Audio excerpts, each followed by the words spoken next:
Halo, salam jumpa lagi teman-teman semua dengan Sniper Melo. Hampir saya bilang ketapel Melo ya. Biasanya bikin konten ketapel ya. Oke teman-teman, dalam video ini saya mau menyusulkan informasi dari video saya sebelumnya ya. Kalau teman-teman melihat dan menyimak apa yang saya sampaikan di video saya sebelumnya yang tentang berani pakai PCP gitu kan. Nah itu sebenarnya masih sangat dangkal, yang saya sampaikan masih sangat dangkal, karena yang saya bidik adalah teman-teman yang masih punya keraguan atau masih takut memakai PCP ya. Jadi apa saja hal yang membuat saya akhirnya tidak takut, yaitu yang saya sampaikan. Nah kemudian yang namanya informasi itu akan jauh lebih baik jika banyak, bukan sedikit ya. Dan saya sangat bersyukur sekali ketika beberapa sobat-sobat suhu perbedilan di luar sana yang menyaksikan video saya, kemudian dengan dengan kerelaan, dengan ketulusannya, saya matur nuwun sekali, memberikan tambahan supaya yang saya sampaikan itu nanti tidak jadi menyesatkan gitu ya. Bukan sekedar wah pengen punya tapi tidak memperhatikan faktor keselamatan. Nah, di video kali ini saya hanya pengen menambahkan saja dari apa yang disampaikan ke saya oleh salah satu suhu lagi loh. Saya kalau minta informasi pasti sama suhu, bukan sama orang yang bukan suhu. Ya, sahabat saya Mas Helmi, beliau menambahkan bahwa oke lah kalau misalnya tadinya takut terus ragu jadi tidak takut, itu oke ya. Pasti seneng lah ketika makin banyak teman-teman kita yang punya atau menjadi penggiat atau penghobi senapan, khususnya senapan PCP. Pasti akan semakin senang ketika temannya tambah banyak, betul kan?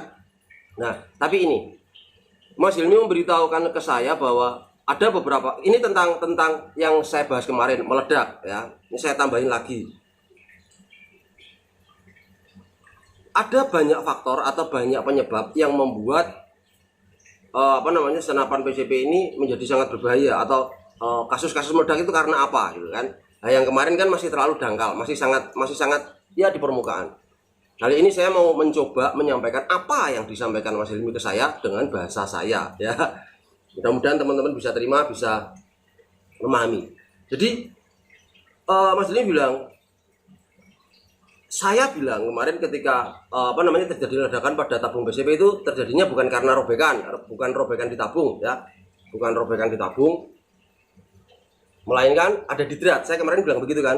Nah, terus Mas Hilmi pagi tadi memberikan saya masukan tambahan ya. Saya senang sekali, benar-benar senang sekali. Matur sumbun Mas Hilmi atas tambahan infonya ya. Jadi ada banyak faktor. Apa saja? Oke lah. Jadi begini.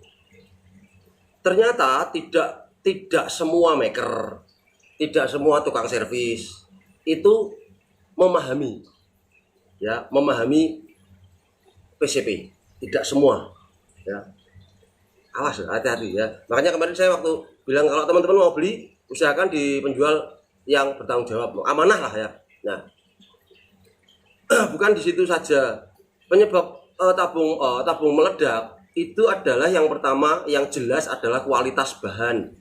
Ya, kualitas bahan. Yang saya bilang kemarin sampai bisa menahan sampai 4000 PSI up. Itu yang saya bilang adalah apa yang disampaikan teman saya suhu berkaitan dengan bahan standar. Standar keamanannya itu segini, dengan uliran drat segini, itu mampu menahan 4000 PSI up.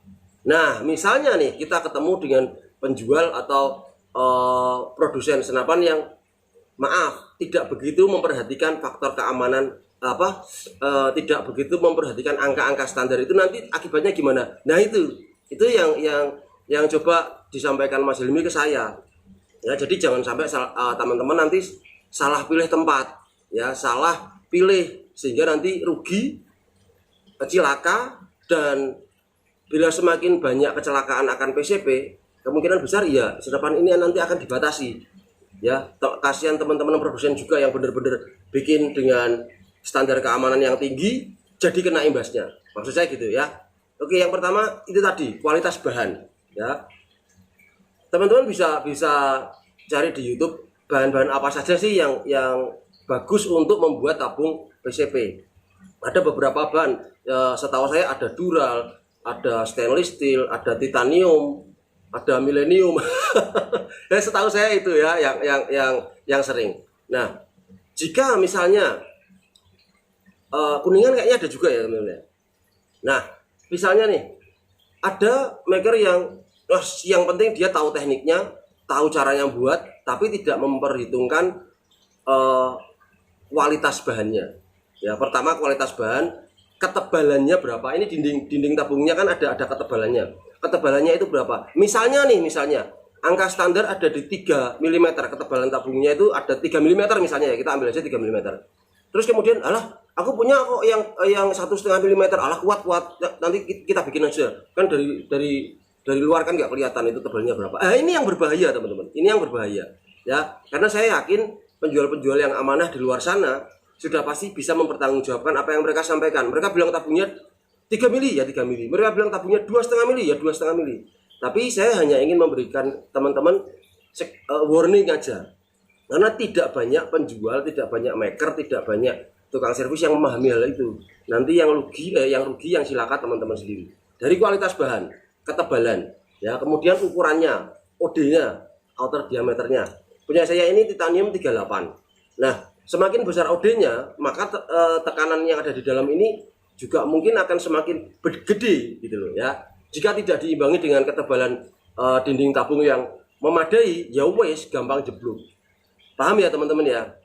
Itu. Terus kemudian bukan itu saja. Kita ngomongin drat lagi ya. Meskipun dratnya standar ya, jika sering dibongkar ya, drat nih dibongkar, nanti pasang lagi, bongkar pasang lagi. Ya pasti aus. Nah, keausan ini yang akan mengakibatkan atau menimbulkan potensi tidak aman. Gitu. Ya, itu yang sering dibongkar-bongkar. Hati-hati aja teman-teman yang sering bongkar-bongkar. Jadi kembali lagi, bahan standar nih sudah memenuhi standar keamanannya untuk membuat tabung. Ketebalannya juga sudah memenuhi syarat. Ya, berarti kan sudah oke. Tapi teman-teman sendiri sering membuka. Karena begini loh. PCP ketika dipompa itu kan ada airnya. Buat teman-teman pemula ya yang belum tahu ya, kalau suhu pasti sudah mudeng. Jadi karena pompa itu menghasilkan panas, menimbulkan apa ya, bahasa sederhananya aja, ada uap air di sana yang ikut masuk ke dalam sini. Ya. Nah, kemudian ada beberapa teman-teman yang mungkin tidak apa ya, rewel gitu loh. Rewel itu maksudnya gini, wah ada airnya, sering dibuka, dibersihin mungkin. Sering dibuka tabungnya, dicek apakah ada genangan air atau apa. Pokoknya intinya sering dibuka. Nah, sering dibuka itu dratnya hati-hati teman-teman. Ya, karena ya itu tadi, drat yang aus juga bisa menimbulkan kecelakaan, meledak. Tidak lagi mampu menahan 4000 PSI up yang saya bilang tadi. Karena apa? Ya sudah tidak standar. Tidak standarnya karena apa? Aus sering dibuka-buka. Itu ya. Kemudian masalah umur juga ya. Mau bahan terbaik, tetapi jika usianya sudah uzur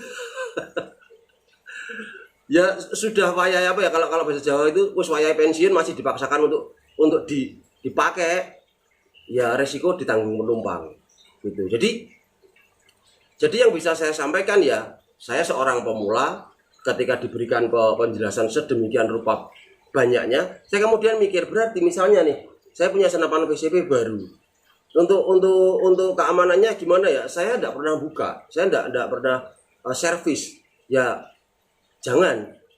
Jadi mending ada teman-teman punya waktu berkala untuk membawa ini ke tukang servis yang benar-benar amanah. Ya, dan tanyakan saja, Mas, masih layak enggak? Masih layak enggak? Nah, contohnya seperti senapan ini. Saya waktu beli Marauder ini, teman-teman, ini tidak seperti ini, bentuknya tidak seperti ini. Ya, tidak seperti ini. Masih sangat standar waktu saya dapat dari Mas Rozak, Fatih Sport Shop ya. Itu. Nah, belum ada regulator. Kemudian saya mikir begini, wah keren juga ya kalau senapan ada regulatornya. Soalnya saya mikirnya ini senapan tidak saya pakai untuk berburu, saya tidak berburu hewan teman-teman. Ya, saya makainya untuk nembak barang-barang yang aneh-aneh yang mungkin sepele ya buat teman-teman ya. Nembak jarum, nembak apa, nembak korek. Ya seneng-seneng aja. Nah, saya tidak membutuhkan power yang gede. Ya, makanya saya kemudian coba-coba untuk pasang manometer. Kok manometer? Apa namanya? Regulator, ya, regulator. Walaupun orang bilang nanti powernya drop ya, mungkin juga. Tapi buat saya nggak masalah karena yang penting bisa menjatuhkan sasaran yang saya bidik, gitu aja. Nah, ketidakpuasan saya terhadap bentuk standar tadi membuat saya akhirnya ini nih, larasnya saya ganti, padahal laras tidak apa-apa. Larasnya aslinya itu 50 cm, kemudian saya ganti dengan yang 60, padahal cuma kaca 5 cm ya. Terus rombongnya saya gedein supaya terlihat kekar ya. Ini kan tadinya cuma 16 ya, berapa ya, 16 kayaknya. Sebentar teman-teman, saya lupa sebelumnya itu, iya, sebelumnya itu hanya 16 OD-nya itu cuma 16, kemudian saya gedein jadi 19 gitu ya, serombongnya. Kemudian waktu memasang regulator ini juga rumah valve harus diperbesar gitu. Itu menurut apa namanya teman saya ya, Mas Mugianto yang kebetulan hobi otak-atik seperti ini, tukang servis juga, yang saya pikir termasuk tukang servis yang amanah yang saya bilang tadi. Jadi manut. Kalau misalnya saya bilang kita tanya, Mas ini udah masih standar enggak? Udah Mas, ini sudah harus ganti. Ya jangan dipaksakan gitu ya. Sama seperti ketika rumah valve diganti, pasti kan harus ngedrat kan. Saya bilang sama Mas Mugi bahwa, Mas tolong ya dratnya diperhatikan, saya pengen drat yang benar-benar super aman. Ya sudah, terus beliau melakukan apa yang saya minta. Jadi ya itu bukan sekedar bisa, bukan sekedar bikin, bukan sekedar kepasang, tetapi teman-teman juga harus memperhatikan faktor-faktor keamanan tersebut supaya bermain senapan PCP itu bisa menjadi jauh lebih menyenangkan. Tidak ada lagi kata was-was. Asal yaitu tadi digarisbawahi apa yang saya sampaikan berdasarkan apa yang saya dapat dari masukan sahabat saya Mas Helmi. Itu mungkin itu saja yang bisa saya sampaikan teman-teman ya. Pokoknya tetap semangat, tetap senang. PCP itu fun ya. Bahaya itu Anda sendiri yang membuat ya, bukan senapannya. Senapannya itu secara rumus didesain jadi begini itu pasti kan sudah ada ukurannya ya, sudah pasti ada ukurannya, ukuran yang aman. Tapi jika itu dilanggar ya wes, resiko ditanggung penumpang. Itu dulu teman-teman yang bisa saya sampaikan. Mudah-mudahan tambahan informasi dari Mas Hilmi ini juga bisa menambah pengetahuan saya dan teman-teman khususnya yang pemula ya. Ya, kita belajar bersama. Nanti kalau misalnya ada yang nonton video ini terus ada tambahan lagi, Mas ternyata gini, saya akan sampaikan lagi ke teman-teman ya. Karena ya itu tadi, banyak teman-teman di luar sana yang tahu, tapi untuk menyampaikan itu kadang-kadang malu. Mas aku malu Mas bikin video, aku tuh tidak bisa ngomong, Mas video aja. Nah kadang-kadang begitu. Ya, pokoknya gitu. Matur sembah nuwun untuk para suhu perbedilan di luar sana. Saya senang sekali, merasa bangga jika diberi banyak bantuan seperti ini, sehingga bisa mengedukasi atau menyampaikan informasi yang benar ke teman-teman di luar sana. Oke, sampai ketemu di video selanjutnya. Salam satu laras, one shot, one down. Dadah.